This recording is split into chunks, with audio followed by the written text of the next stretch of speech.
भला हुआ मेरी माला टूट गई, मैं राम भजन से छूटी। भला हुआ मेरी माला टूट गई, मैं राम भजन से छूटी।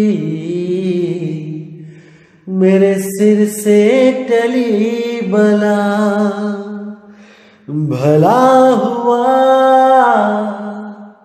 मेरी माला टूट गई, मैं राम भजन से छूटी। मैं राम भजन से छूटी।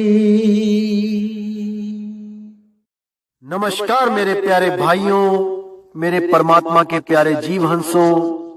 मैं हमेशा मालिक से यही दुआ करूंगा कि आप सब मेरे भाइयों का विवेक पहले से ज्यादा और ज्यादा और ज्यादा से ज्यादा बढ़ता ही जाए। बस मेरे दिल की यही अरदास है कि ऐसी कोई चीज ना रहे जो आपको समझ ना आए। हर चीज आपको बिल्कुल क्रिस्टल क्लियर होती जाए। बस यही चाहूंगा मैं, यही अरदास करूंगा उस बंदी छोड़ से, उस परमपिता परमात्मा से कि वो आपके विवेक शक्ति में बढ़ोतरी करता ही जाए और ऐसा कोई भी अज्ञान ना रहे इस दुनिया में जो आपको 1% भी भ्रमित कर पाए। कुछ ना रहे ऐसा। आपका ये भाई आपकी पूरी मदद करने के लिए तैयार है। बस आप निष्पक्ष भाव से इस सत्संग को सुनते रहिए और उस पर विचार करते रहिए। विवेक लगाइए कि जो मैंने बात कही है वो सत्य है या असत्य है। जवाब मेरे भाई आपके अंदर से ही आएगा। उस परमात्मा का जवाब आपके अंदर से आएगा। बस उसको पहचानने की कोशिश करो। साहिब बंदगी। और दोस्तों, आपको बताना चाहूंगा कि काफी दिनों से कुछ लिंक व्हाट्सएप पे शेयर किए जा रहे हैं जिसमें कुछ गुरुओं की फोटो लगाई गई है और कुछ भड़काऊ से शब्दों से टाइटल दिया गया है। दोस्तों, ऐसे किसी भी चैनल से हमारा कोई लेना देना नहीं है। आप उनको बिल्कुल ना देखें, बिल्कुल भी ना देखें, क्योंकि वो सत्संग हमारे ही अपलोड कर रहा है और गलत फोटो लगा लगा के दुनिया को भ्रमित कर रहा है। बिल्कुल भी उनका चैनल ना तो सब्सक्राइब करें और जिन्होंने किया है वो अनसब्सक्राइब कर दें। बिना मेरी परमिशन के जो सत्संग अपलोड किए जा रहे हैं ये बिल्कुल गलत बात है। आप ये सब बंद करें। और कोई भी मेरा भाई अगर अपने चैनल पे कोई सत्संग मेरा चलाना चाहता है तो पहले परमिशन लो। प्रचार में योगदान करना है तो बिल्कुल सही तरीके से करो। किसी भी गुरु की फोटो नहीं लगानी है। सब गुरु मेरे बड़े अपनी अपनी ठौर। शब्द विवेकी पारखी सो माथे कम और। हमने हर गुरु की इज्जत करनी है। हमें किसी भी गुरु से हमारा वैर नहीं है भाई। हर गुरु अपनी अपनी सीमा में अपने अपने शिष्यों को ज्ञान दे रहा है। जहां तक उसकी पहुंच है वो अपने अपने शिष्यों को पहुंचा रहा है। क्या दिक्कत है इसमें? इसलिए मेरे भाई ये जो गलत काम है इसको बंद करो और अगर करना ही है तो सही से करो। जैसे मैं किसी की फोटो नहीं लगाता हूं, आप भी मत लगाएं। साहिब। तो मेरे भाइयों, आज जो हम वाणी लेने जा रहे हैं वो बहुत ही ज्यादा रहस्यमयी वाणी है और उस वाणी को बहुत से संतों ने खोला भी है, लेकिन इस भेद को ना जानने के कारण उन्होंने अपना मनमाना अर्थ करके जीवों को भ्रमित कर दिया। बहुत ही महत्वपूर्ण वाणी है सतगुरु बंदी छोड़ कबीर साहिब की, जो आज आपको खोल के समझाई जाएगी और एक एक चीज आपके क्लियर होगी। वाणी खोलने से पहले मैं आपको बताना चाहूंगा, जो पिछले सत्संग में मैंने 5 नाम जो खोले थे कबीर साहब की वाणी के द्वारा, कौन से नाम? ज्योत निरंजन, ओंकार, रारंकार, सोहम और शक्ति। ये 5 नाम युगों युगों से चलते आ रहे हैं और जितने भी ऋषि मुनि पीर पैगंबर हैं वो इन्हीं नामों का सिमरण करके 84 में चले गए। इसीलिए कबीर साहब को ये वाणी बोलनी पड़ी और इशारा देना पड़ा सबको कि इन 5 नामों से मुक्ति नहीं होगी भाई। नी अक्षर, जब तक वो नी अक्षर नहीं मिल गया, जब तक किसी की मुक्ति नहीं हो सकती। लेकिन काल के दूत बहुत शातिर हैं भाई। उन्होंने जब ये वाणियां पढ़ी तो उनको लगा कि अगर कभी ना कभी हमारा ये जो शिष्य बना हुआ है, जो भी हमसे जुड़ेगा, वो कभी ना कभी तो ये वाणी पढ़ ही लेगा। तो उन्होंने बहुत ही शातिर तरीके से इन 5 नामों में जो शक्ति नाम था उसको हटा दिया और वहां पर कबीर साहब और नानक साहब ने जिस सतनाम की महिमा गाई है उस सतनाम को फिट कर दिया, ताकि अगर ये वाणी कल को किसी के हाथ लग भी जाए तो वो इस भ्रम में भूला रहे कि हमारे गुरु तो शक्ति नाम ही नहीं देते, वो तो सतनाम जपवाते हैं और सब संतों ने कहा है सतनाम जपो। इसी भ्रम में जितने भी जीव पढ़ते हैं वो सब 84 में चले जाते हैं और इसी चीज का फायदा उठाकर ये अधूरे गुरु सतगुरु बने रहते हैं। भले ही ये वाणियां कोई पढ़ भी ले, सुन भी ले, तब भी जो उनका विश्वास होता है गुरु पर से नहीं हटता, क्योंकि उनके मन में कहीं ना कहीं यही बात चल रही होती है कि हम कौन सा काल का नाम जप रहे हैं, हम तो सतनाम जप रहे हैं। सतनाम 5वीं रूहानी मंडल है, वहां पहुंच के हमें सतनाम परमात्मा मिलेगा। इसी भ्रम में बेचारे 84 में चले जाते हैं। तो इसीलिए कबीर साहब ने उन लोगों को क्या बोला कि तुम्हें मोतियाबिंद हो गया है। मोतियाबिंद हो गया मतलब जैसे हम बोलते हैं कि अंधे 2 प्रकार के होते हैं। एक तो होता है आंखों का अंधा जो कुछ देख नहीं सकता, और एक होता है अकल का अंधा जो सब कुछ देखते हुए भी कुछ नहीं देख पाता। इसी तरह मोतियाबिंद भी 2 प्रकार के होते हैं। एक मोतियाबिंद होता है जो आंख में फिजिकली हो जाता है, जिसका इलाज डॉक्टर कर सकते हैं, और एक मोतियाबिंद होता है जिसका इलाज डॉक्टर नहीं कर सकते। वो मोतियाबिंद अकल में होता है। अकल की आंख को, विवेक को मोतियाबिंद हो जाता है। इसीलिए साहिब बोलते हैं फूटी आंख विवेक की और लखे न संत असंत, जाके संग 10-20 हैं वाको नाम महंत। कि जब आप यही बात किसी गुरु के शिष्यों से करोगे कि ये 5 नाम तो काल के नाम जपवा रहे हैं बाबा जी, तो वो क्या कहेंगे, अरे इतनी करोड़ों की संगत, वो क्या पागल है, इतना दिमाग तुम्हारा ही चला, इतने लाखों करोड़ों लोग हैं उनके पास दिमाग ही नहीं है। इसीलिए साहिब ने बोला जाके संग 10-20 हैं वाको नाम महंत, और फूटी आंख विवेक की लखे न संत असंत। विवेक की आंख में मोतियाबिंद हो गया है। इसीलिए ये वाणी साहिब ने बोली है मेरी नजर में मोती आया है। और इस वाणी को सुना सुना के लोग आपको भ्रमित करेंगे कि ये मोती परमात्मा के लिए बोला है, कि मुझे परमात्मा का दीदार हो गया है, वो हीरे मोती पन्ने, इस भाव से बोलेंगे। बिल्कुल नहीं, ये कबीर साहब की चेतावनी वाणी है, इसको अच्छी तरह समझ लो। मेरी नजर में मोती आया है, ये जीवों के लिए बोला है कि इतना कुछ बताने के बाद भी तुम्हारी विवेक की आंख में मोतियाबिंद आया हुआ है। कोई कहे हल्का, कोई कहे भारी, दोनों भूल भुलाया है। कोई कहता है हल्का, कोई कहता है भारी। इसका क्या मतलब है? आप इन 5 नाम देने वाले गुरुओं के पास जाओगे, उनकी संगत के पास जाओगे और बोलोगे ये 5 नाम काल के हैं, तो वो क्या कहेंगे? नहीं नहीं नहीं, केवल 2 नाम काल के हैं, ज्योत निरंजन और ओंकार, बाकी सब परमात्मा के नाम हैं। और किसी और गुरु के पास जाओगे, वो कहेगा नहीं नहीं नहीं, 3 नाम काल के हैं, ज्योत निरंजन ओंकार रारंकार। और कुछ आपको कहेंगे कि 4 नाम काल के हैं, 5वां नाम सतनाम काल का नहीं है। तो अपनी अपनी तरफ से आपको भ्रमित करने की कोशिश करेंगे कि 2 काल के हैं, कि 3 काल के हैं, कि 4 काल के हैं।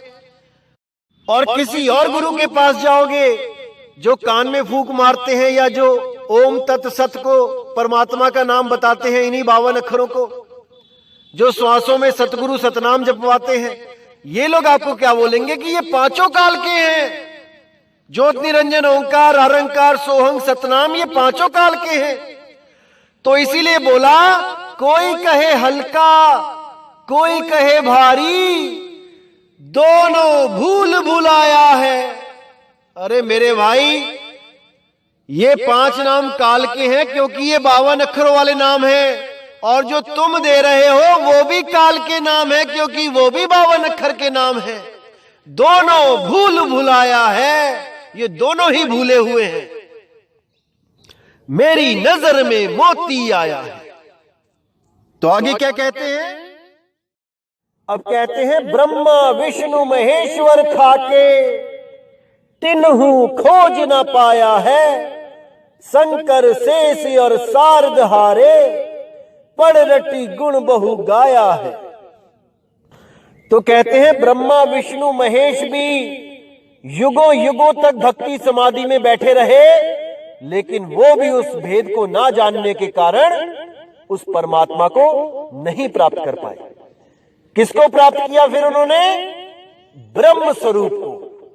और तीनों ही ब्रह्म स्वरूप में स्थित होकर ब्रह्म ज्ञान को प्राप्त हो गए और सृष्टि के रचयिता बन गए। जैसे आप कोई भी पुराण पढ़ते हो, शिव महापुराण पढ़ते हो, तो उसमें लिखा है कि शिव जी ही इस सृष्टि के रचयिता हैं, इस सृष्टि को बनाने वाले हैं। विष्णु महापुराण पढ़ते हो तो विष्णु जी को बोला गया है कि वो सृष्टि का विस्तार करते हैं। और जब कोई और पुराण पढ़ते हो तो उस भगवान की, उस देवता की महिमा गाई जाती है कि वही सृष्टि का रचयिता है। अरे मेरे भाई, हर जीव जब भक्ति करके ब्रह्म अवस्था को पहुंचता है तब वही सृष्टि रचयिता कहलाता है।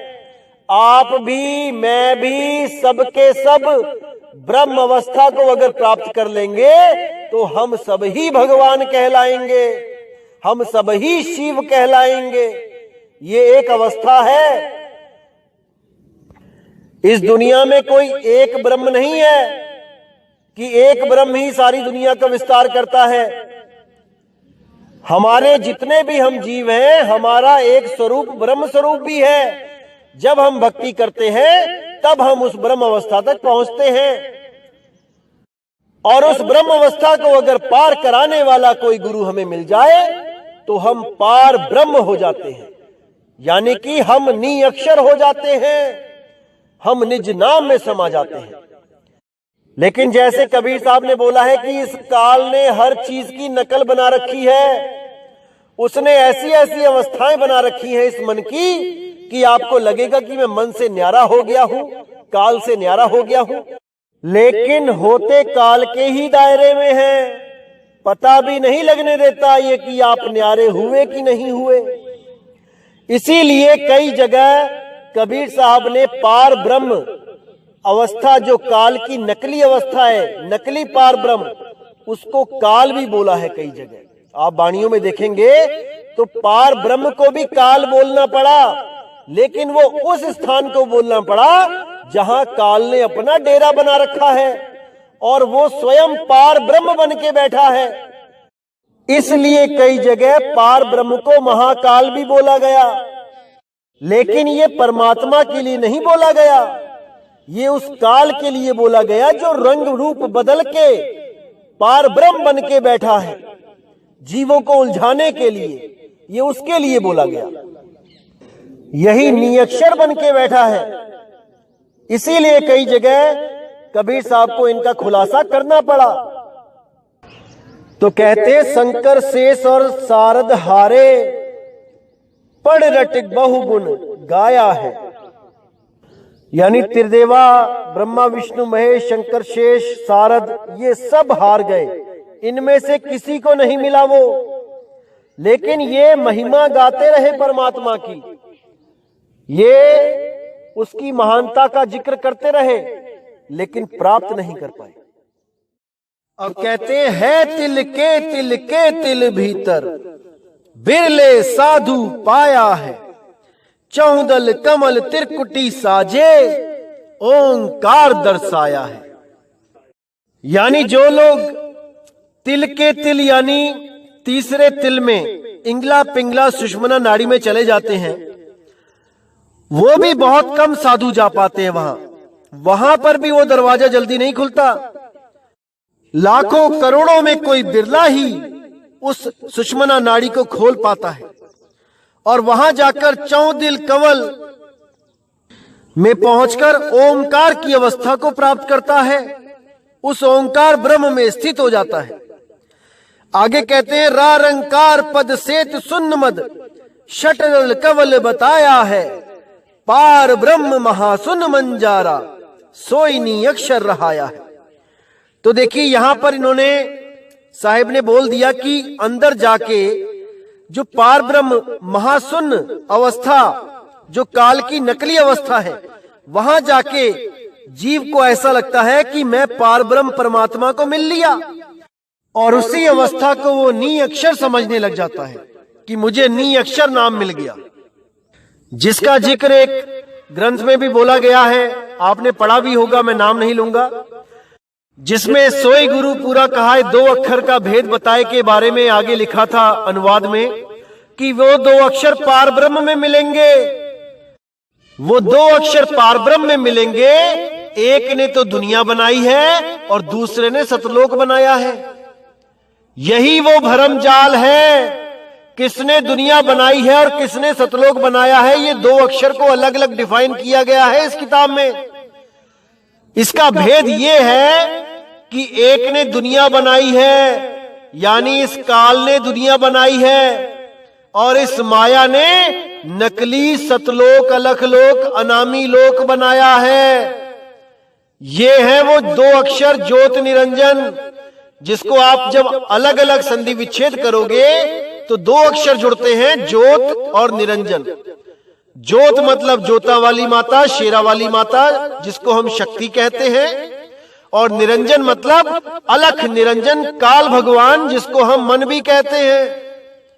तो यही दोनों को 2 अक्षर साबित करके इनको पार ब्रह्म में प्राप्ति की बात की गई है। लेकिन साहिब ने इनका बिल्कुल खंडन कर दिया है कि ये दोनों वो 2 अक्षर नहीं है भाई। साहिब कहते हैं 52 आखर जोरे आन, सक्या ना अक्षर एक पहचान। वो 52 अक्षरों से न्यारा निज नाम है, जिसकी मदन साहिब जी, नानक साहिब जी, कबीर साहिब जी बात करते हैं। नानक साहब कहते हैं जे तू पढ़िया पंडित बिंदो आखर 2 नामा, प्रणवत नानक एक लंगाए जे कर सच समावा। हे जीव, अगर तुम सत्य को प्राप्त करना चाहते हो तो 2 अक्षर के भेद बताने वाले गुरु के पास चले जाओ। वो उन दोनों अक्षरों में से नकली अक्षर छुड़वा देगा और असली अक्षर लखा देगा।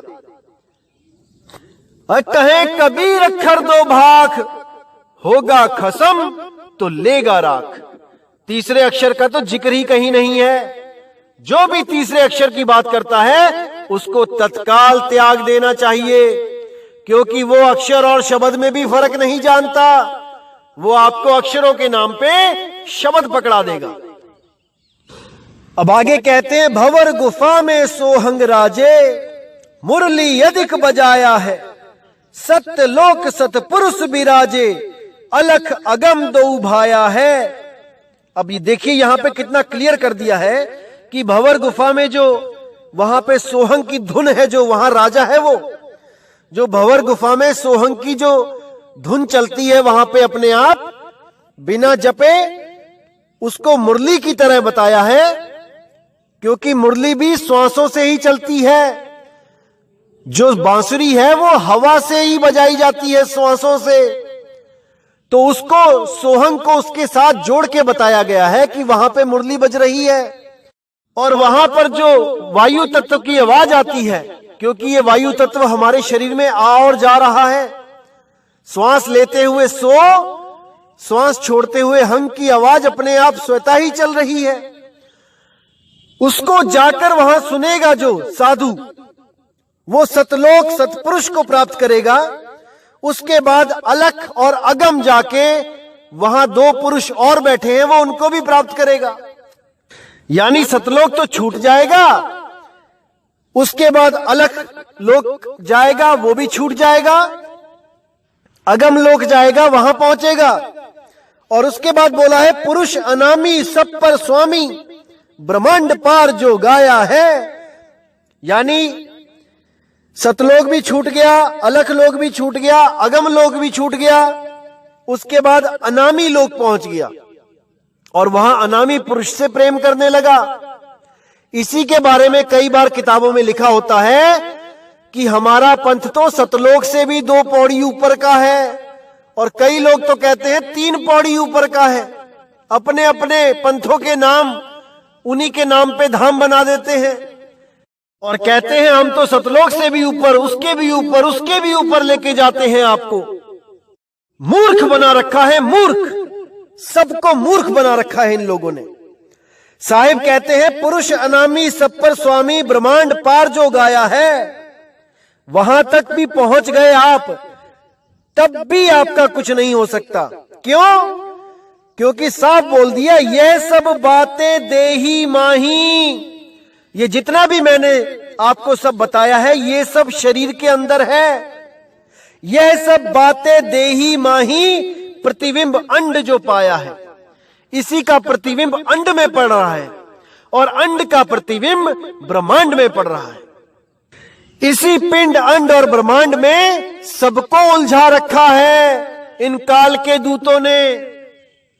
तो आगे कहते हैं प्रतिबिंब पिंड, ब्रह्मांड है नकली, असली पार बताया है। यानी यहां तक जो आप पहुंच रहे थे इतनी मेहनत करके, करोड़ों में से कोई बिरले जीव, वो भी काल जाल में ही है, कोई पार नहीं हो सकता, क्योंकि आपने रास्ता ही गलत पकड़ लिया है। इंगला पिंगला सुषमना में जाना ही नहीं है। इसीलिए इतनी मेहनत करके भी आप काल के हद में ही रह गए और 84 में चले गए। तो कहते हैं प्रतिबिंब पिंड, ब्रह्मांड है नकली, असली पार बताया है। कहे कबीर सतलोक सार है, यहां पुरुष न्यारा पाया है। अब देखो इसी वाणी में कबीर साहब ने कहा कि सतलोक के आगे अलख, अगम, अनामी, ये 3 लोक और हैं। यानी सतलोक तो अधूरा लोक है, इसके ऊपर और जाना है। लेकिन अगली ही लाइनों में कह रहे हैं कि कहे कबीर सतलोक सार है। यानी सतलोक ही असली है, सार है, सतलोक के अलावा कहीं नहीं जाना है। खुद ही आगे की बात करके पीछे लेके आ रहे हैं। क्यों लेके आ रहे हैं किसी को नहीं समझ में आ सकता, क्योंकि बाणियां पढ़नी आसान है, उनको खोलना बच्चों का काम नहीं है, अधूरे संतों का काम नहीं है। तो कहते हैं कहे कबीर सतलोक सार है। कौन सा सतलोक सार है? अरे लोक यलोक शब्द है भाई, जिन जाना तिन संशय जाई। जो लोक है, सतलोक है, वो शब्द है, शब्द ही सार है। सतलोक सार है, शब्द सार है, सतनाम सार है। समझ जाओ मेरे भाइयों, इस गहरे भेद को समझ जाओ। सत्य नाम है सार, बूझो संत विवेक करी, उतरो भव जल पार, सतगुरु का उपदेश यही। कि सतलोक ही सार है। सतलोक कोई लोक नहीं है जो उसको पार करके लोक, अगम लोक, अनामी लोक में पहुंच जाओगे। अरे नहीं भाई, शब्द ही लोक है और शब्द ही सार है। अब कहते हैं यह सब बातें देही माही, प्रतिबिंब अंड जो पाया है, यानी इसी का जो प्रतिबिंब है वो अंड में है, उसी का प्रतिबिंब पिंड में है और उसी का प्रतिबिंब ब्रह्मांड में है। यही जो 7 चक्र हमारे शरीर में है, इसी का प्रतिबिंब अंड में पड़ता है, उसी का प्रतिबिंब ब्रह्मांड में पड़ता है। तो जो 7 चक्र है, 7 चक्र गुणा 3, पिंड अंड ब्रह्मांड, 7 तिये 21, ये मन का राज्य है। इन्हीं 21 ब्रह्मांडों का मालिक मन और माया है।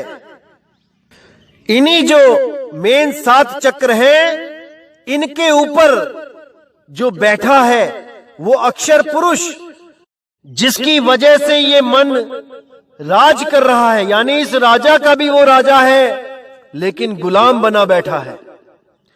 उस अक्षर पुरुष के अंडर में 7 संख ब्रह्मांड बताए गए हैं। वो गुप्त भेद है भाई।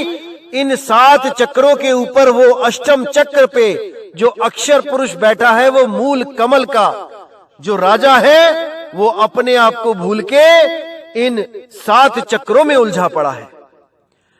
इसीलिए बोला है कि वो राजा होता हुआ भी कभी कुछ कभी कुछ कभी कुछ बनता जा रहा है, गर्भजून में उलझा पड़ा है। इसीलिए बोला ओम काया मरमर जाए, सो हम फिर धक्का खाए। वो अक्षर पुरुष अपने आप को ना जानने के कारण इन्हीं 7 चक्रों में मन के द्वारा उलझाया गया है। वो अक्षर पुरुष कौन है? वो अविनाशी कौन है? उसका भेद प्राप्त करना है। ये वही अक्षर पुरुष है जिसकी वजह से ये डाल और टहनियां और पत्ते ये सब टिके हुए हैं। अरे अक्षर पुरुष एक पेड़ है, निरंजनवा की डार, तिरदेवा शाखा भये ये पात रूप संसार। उस अक्षर पुरुष को पहले जानना पड़ेगा। जिस अक्षर पुरुष की फोटो बनाने में कोई भी गुरु समर्थ नहीं है। अगर आपके पंथ में अक्षर पुरुष का जिक्र हो रहा है तो आप अपनी किताबें खंगालिए और देखिए कि क्या वहां पर अक्षर पुरुष का केवल नाम लिखा गया है या उसका चित्र भी बनाया गया है। सबका चित्र बनाया जा सकता है, लेकिन अक्षर पुरुष का चित्र किसी ने नहीं बनाया होगा, और अगर बनाया भी होगा तो केवल और केवल काल्पनिक, क्योंकि अक्षर पुरुष का चित्र बनाना संभव ही नहीं है। संभव ही नहीं है। वो तब पता लगता है जब गुरु उसका भेद बताता है। तो वही अक्षर पुरुष का निज ठिकाना है अष्टदल कमल। जो 8वां कमल है वहां से वो भूला हुआ है, और उसी में जब वो पहुंच जाता है तो वो इन 7 संख्य ब्रह्मांड का राजा कहलाता है। अभी वो गुलाम है, क्योंकि वो मूल को भूल चुका है। क्योंकि आप कोई भी पेड़ देखोगे, उसका मूल, उसकी जड़ गुप्त होती है जमीन में, और तना सारी की सारी ताकत डाल को, शाखाओं को, फल फूल को खड़ा करने में झोंक देता है, सारी ताकत लगा देता है, लेकिन मूल को प्राप्त नहीं कर पाता। लेकिन जब सतगुरु बंदी छोड़ दया करते हैं तो वो मूल को प्राप्त कर लेता है, और सारी ताकत जो उसने ऊपर की तरफ दी हुई होती है, जिसकी वजह से पूरा ब्रह्मांड चल रहा होता है, ये सारी कायनात चल रही होती है, उस ताकत को वो रोक देता है। वो सारी शक्ति जो मन को, माया को, 3 गुणों को दे रहा होता है, वो सारी शक्ति को देना बंद कर देता है, और सारा ध्यान मूल में लगा के इस सृष्टि का खात्मा कर देता है। अब दोबारा ये सृष्टि नहीं बनेगी, क्योंकि इस सृष्टि को बनाने में केवल अक्षर पुरुष का ही हाथ होता है। अक्षर पुरुष के द्वारा ही काल की उत्पत्ति होती है, इसीलिए वो उलझ जाता है। अब वो काल को दोबारा पैदा नहीं करेगा, क्योंकि वो मूल को जान चुका है, अपने आप को जान चुका है। ये बहुत ही ज्यादा गहरा ज्ञान है भाइयों। विवेक लगाओगे तो समझ में आ जाएगा, लेकिन विवेक तो लगाना पड़ेगा। तो इसीलिए बोला है, प्रतिबिंब पिंड ब्रह्मांड है नकली, असली पार बताया है, मेरी नजर में मोती आया है। इस मोतियाबिंद को जितना जल्दी से जल्दी हो मेरे भाइयों, इसका ऑपरेशन करवा लो, वरना यही मोतियाबिंद 84 में जाने का कारण बन जाएगा। ठोकर पड़ेगी, मुंह के बल गिरोगे। तो इसीलिए बोला गया है दोस्तों, वस्तु कहीं ढूंढे कहीं कैसे लागे हाथ, गुप्त वस्तु तब मिले जब भेदी लीजे साथ। जब कोई भेदी गुरु आपके जीवन में आ जाता है, तब मुक्ति दूर नहीं होती। अपना निज स्वरूप प्राप्त करना कोई दूर नहीं रह जाता, लेकिन विवेक तो लगाना पड़ेगा मेरे भाई। तो दोस्तों, मालिक से दुआ करूंगा कि आपका विवेक बहुत बहुत बहुत ज्यादा जागे और हर चीज को आप क्लियर करते चले जाओ। यही मैं बंदी छोड़ से अरदास करूंगा। तो इसी के साथ दोस्तों मुझे विदा दें। जय गुरु बंदी छोड़ वैराग साहिब, जय गुरु बंदी छोड़ साधु शरण साहिब, जय गुरु बंदी छोड़ बाबा मदन साहिब, जय जय सतगुरु बंदी छोड़ सतगुरु सत्य कबीर साहिब की सदा ही जय हो, सदा ही जय हो मेरे मालिक की साहिब बंदगी सतनाम।